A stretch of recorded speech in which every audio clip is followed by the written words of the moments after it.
Dear friends, in my long association of working as a manager and associated with the participation and conducting several meetings in this career, I will try to put forth the crux and kernel, the content of the meetings, how they go bad, how they become effective, how they must be run in the best interest of the organization or in achieving a specific purpose of a particular phase of the development of the organization. Anyhow, a meeting must be conducted with a plan approach in order to motivate the participants, to guide the participants, to give a clear way to them, to show a path of implementation. All these things have to be taken into consideration, and a lot of homework has to be done by an agency or a department or a leader who is conducting meeting at a particular juncture in order to give a clear idea of the purpose and the growth path also. The path making, if it is a path breaking concept that a chief or a great leader is implementing in that organization, he must analyze, he must put forth a clear, with all clarity, the purpose and the method of implementation in that organization. Then only the purpose of conducting a meeting in this organization will be successful and productive to the organization. A meeting can be defined as a business of professionally oriented gathering of two or more people. The basic rules of conducting a meeting are the same irrespective of the type of size of the meeting, so also the same basic rules apply to any level of the manager, any level of the leader, the secretary and the participants, and their roles and responsibilities are different. Meetings which are properly planned and conducted inspire and motivate the inspiration.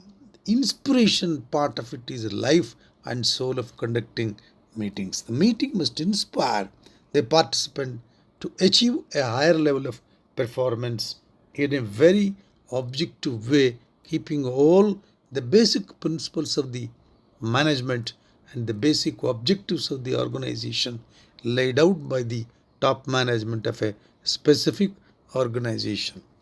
A meeting is an important tool of communication in the hands of the management. Like several things, when it is used in a proper way, the results are apparent and measurable. Fewer wasted executive hours, better and faster decisions. Wasting of executive hours is nothing but hampering the productivity and wasting the managerial time of the organization, which is very costly. Faster decisions, ownership and the commitment goals and objectives by everyone involved in the meeting, and eventually improved management performance is the primary objective of a meeting. Improved management performance is the primary objective of a meeting. The idea of business meetings is well planned, will have clear defined purpose, adhere strictly to predetermined, predominantly with agenda, and proceeds crispy dispatching each item on the agenda with laxity and without any ambiguity. The very purpose of conducting several meetings at times in production process is to remove the ambiguity of approach available in the lower level of the hierarchy of the management. When the meeting is over, every participant leaves, he must go out of the room with a sense of terrible satisfaction. The physical environment of a meeting has a positive effect on its metaphysical environment, and hence the outcome of the meeting. I'm using this word specifically. The metaphysical environment has to be created starting from the ambience of the meeting hall to the way they modulate the voice of the participants and the manager, the chief who is hold or presiding over the meeting. That is very important. What is needed is an appropriate and well appointed room which facilitates relaxed concentration so necessary for productive work, except at the meetings where authority and hierarchy need to be preserved and perceived explicitly. A round table instead of the conventional rectangular one is more result oriented, conducive to contribution. The chairman must conduct himself as a prima inter pares, which always produces better spirit among the participants. Here, the leadership style of a chief or a manager conducting a meeting, it will have a lot of bearing in the process of conducting the meeting. His style of communication must be polite, explicit, communicative, and analytical with all lucidity. If he is presenting in a most complex way, the very purpose of the meeting will be defeated. He must do lot of homework and converting all his ideas into very empirical exposition which the meeting deserves and the participants' ability and the capability of absorbing the matter which he is presenting in a meeting. That the meeting who is conducting, the chairman or whatever, convener, whatever it may be, he shall do lot of homework more than a participant. There are unfortunately the timing of the meeting. Sometimes very odd hours they conduct a meeting at 11:30 in the night, thinking that just vomiting whatever the chief manager is feeling about a particular concept does not serve the purpose of the progress of the organization. So the timing of the meeting must be such to facilitate energies and enthusiastic participation by all the members. Therefore, forenoon sessions are always better a couple of hours after the start of the day, and 30 minutes before lunch has to be given a break. That is also very important. Therefore, unfortunately, few people who seem to thrive doing always opposite. Their meetings invariably start towards the end of the day and proceed well into the evening hours. Throughout the meeting, most participants think nothing other than what it will come when it will come to end. Good meetings brings forth the best of the people, best ideas, best decisions and best follow-up reactions. I repeat these ideas, the very motivating factors of the meeting. Good meetings bring forth the best in the people, best ideas, best decisions and best follow-up reactions. There is an element of magic when people come together for a meeting. The magic is in the interpretation of ideas, interplay of the ideas. I'm using the word interplay of the ideas and confluence of personalities. Confluence of personalities that take place in the meeting. When the interaction and the meetings are complete, information has been exchanged, old ideas discussed and blended with new ideas, a consensus is reached. Here, the magical part, the magical role of the convener, the level of enlightenment and character of the leader who is conducting the meeting, it plays a vital role. He has to bring consensus for a perfect blend of old ideas and the new ideas which he wants to put forth into the brains of the managers.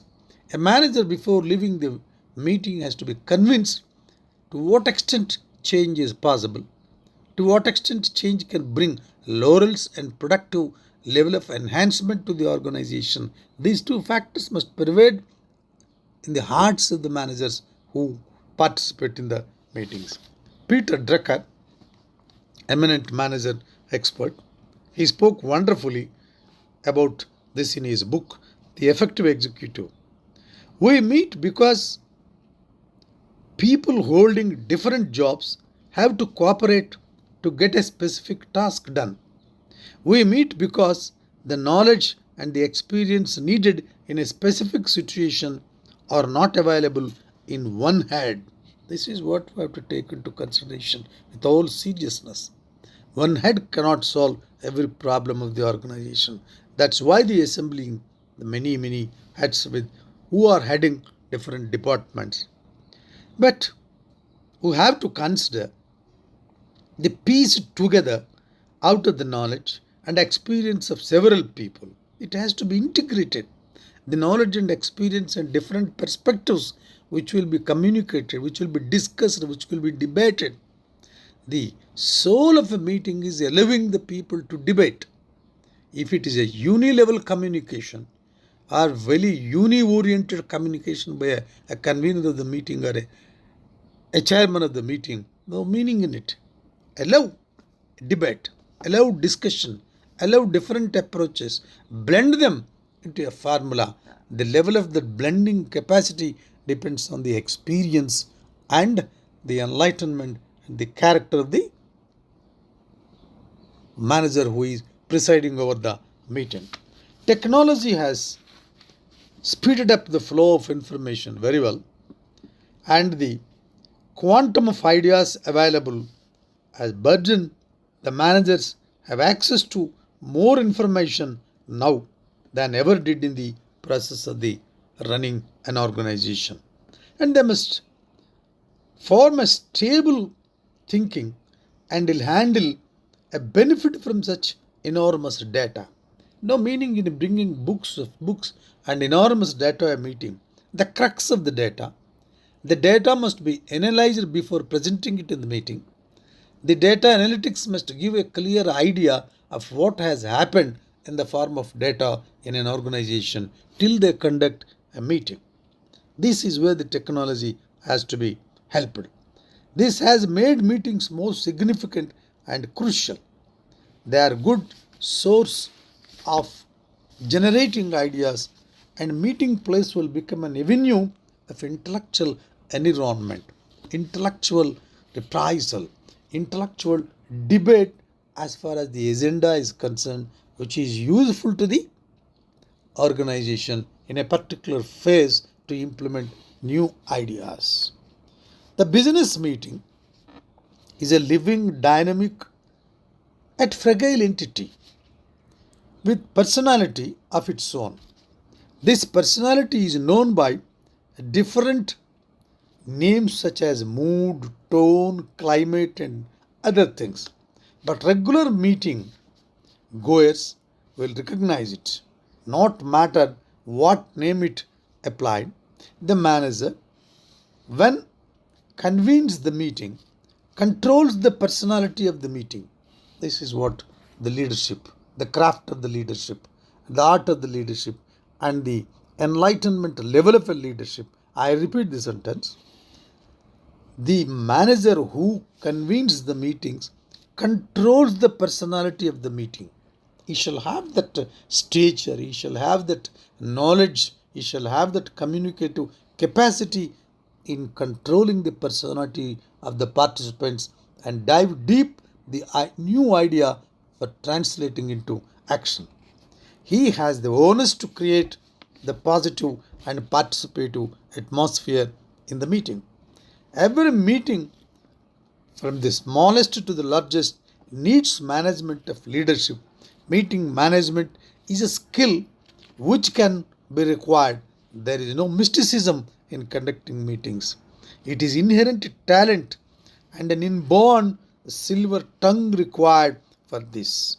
It is at times not inborn, but it can be cultivated by the managers as they grow in the hierarchy. This talent, whether it is inborn or acquired, required for this, is a combination of three virtues, all of which can be very well cultivated by aspirants of managers who are trying to be elevated: application, assiduous practice. There are competence, confidence, and charisma. They are the main features required for an able leader who conducts a meeting. I repeat these three sentences, very, very important. I request all of you to study more on these concepts. The competence, confidence, and charisma of the chairman of the meeting or the leader of the meeting who is convening the meeting. A sure sense of competence in the subject being discussed helps most of building a meeting leader. This comes through a simple process of doing a lot of homework. While meeting leaders never attempt the chair a meeting without thoroughly reviewing all available material on the subject in the organization, or he has acquired new subjects or new mode of things to be implemented from the other organizations. It must be prepared, knowing what the meeting should accomplish and what is required to make that accomplishment outcome of an inner sense of security. Confidence is an external kind of charisma, an aura of authority, and meeting participants do self-confidence, and thereby their own contributions participants substantially increase. Then so far we have discussed final few points of leadership will be discussed. Leadership is an art of getting someone else to do something that you want to be done, that the leader wants to be done. The essential participative skill. Coming to the side of the participants, let us see what are the essential traits they should have. Coming to the side of the participants, an essential participative skill required in meetings is the art of listening. Most of us that we know how to listen, but it is not that easy. There is a different method of hearing between hearing and listening. To hear is not necessary to listen. Hearing is a physical act, but listening is the act of hearing coupled with comprehension. This is what every participant has to development in every cadre of the manager. Listening is the act of hearing coupled with comprehension. After listening the idea, he should have develop enough of capability of comprehending that idea and dive deep into his brain. Value of listening is not restricted to meetings. It is an overall communication asset for a person in a variety of situations in life itself. Life itself, listening is a very pivotal part. The primary responsibility of the meeting participant is to contribute. That is why he is there. Herbert Meyer, talking about the role of the participant in meetings, says, what they need is the ability to their feet to make their case clearly and briefly, convince and communicate doubts they developed over a concept without fear of that it will be grounded down. The disagreement also be conveyed, that must be communicated agreeably, in an agreeable method, in a polite way, and above all, the shut up when there is nothing more to say. Shut up when there is nothing more to say. When there is nothing more to say, you must stop. There will be some participants who wants to impress or who wants to suppress their libido, go on talking irrelevance. That creates a lot of wastage to the managerial levels. Meetings are good training grounds for young managers. This is what ultimately I want to communicate. Meetings are good training grounds for young managers. Two elements common to all meetings in an organization of thought and definition of goals. Thought of a concept and defining the goals, definition of goals. In fact, these two elements are common for all other communications as well. Any successful meeting presupposes both well-defined goals and logical presentation of materials as lessons learned and imbibed from this type of group activity will also spill over into their other business assignment. Future managers will be given an opportunity in to learn many hands-on opportunities possible to participate in meetings. This is how good aspirants will learn in the participation of the meetings. Hence, the meeting, they are necessary. Finally, before concluding, I want to communicate these points. They are all necessary. If so, why? What is its purpose also has to be debated. These all pre-work. What will happen? What other alternatives are there? The leader, a capable leader, who organizes meeting and presides over the meeting, he must imagine what will be the possible doubts, what will be the possible result that he has to bear in mind and prepare to give an answer. Finally, John Kenneth Galbraith, a very eminent economist, he said, meetings are indispensable when you don't want to do anything. This is what, of course, the dark side of commenting the meetings. The idea of this comment is, if they are not productive, what is the use? Just for the calculation or just for the counting the number of meetings held. So only productive meetings with all debate and debate with dignity and decorum, backed by a lot of subject only, can contribute these things. William Neil paraphrased Karl Marx by saying, meetings are the opiate of the executive class. Opiate of the executive class. This must be kept in the mind of any leader who is presiding over the meeting. Let us hope and trust that our managers will make their meetings more productive and efficacious to deny and disprove these comments. This is why I am presenting this, keeping in my experience of 46 years as a manager, condensing into these few sentences with my limited academic exposure. More of my experiences are put in here. The meetings must be the lively, soulful things in an organization to communicate, to develop, and make the young managers to become enlightened and enriched characters of future organization. Thank you very much.